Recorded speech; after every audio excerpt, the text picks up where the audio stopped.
Ed ora ci spostiamo ad Eraclea, dove all'Istituto De Amicis è stata inaugurata la prima aula per la riabilitazione dei bambini con disabilità. Vediamo il servizio. Arriva all'Istituto Comprensivo De Amicis di Eraclea la prima aula Snöslen tra le scuole pubbliche del territorio. Si tratta di una stanza dalle piccole dimensioni inaugurata sabato 25 maggio all'interno dell'istituto scolastico e adibita a innovative tecniche di riabilitazione per i bambini che presentano diverse disabilità. Multisensorialità è la parola chiave della terapia Snöslen. L'aula presenta infatti un corredo di elementi accuratamente scelti, dai colori caldi in continuo cambiamento, una stanza caratterizzata da una luce soffusa che crea un ambiente accogliente ricco di stimoli non solo visivi ma anche uditivi e tattili.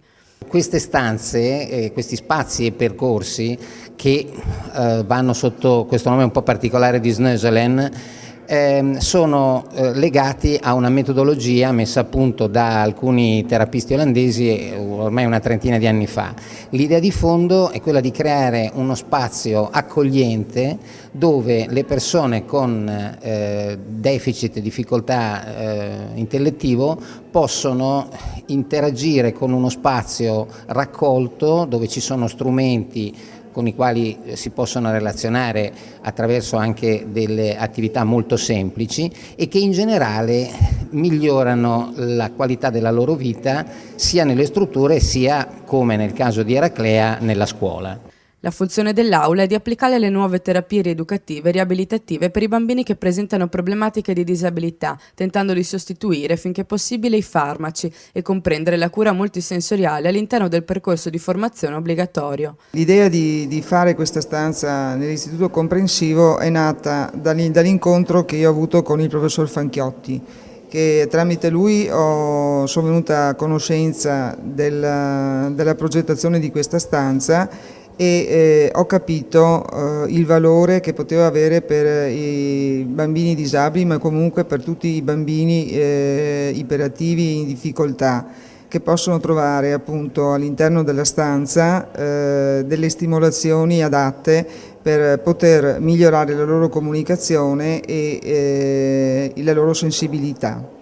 L'aula Snöslen rappresenta non solo una stanza multisensoriale, ma un'esperienza di benessere per i bambini e l'avanzare delle terapie innovative nei piccoli territori. Il progetto è partito proprio da un input della nostra dirigente scolastica, che in questo versante è fantastica per accogliere queste innovazioni, questa attenzione anche alle diversità dei nostri bimbi.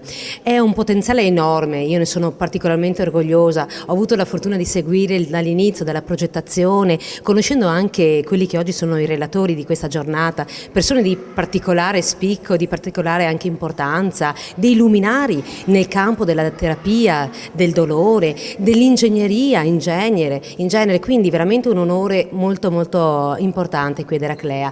L'importanza poi di collegare il percorso didattico a proprio il cammino della vita del bimbo è un nucleo fondamentale nella vita della famiglia del nostro comune.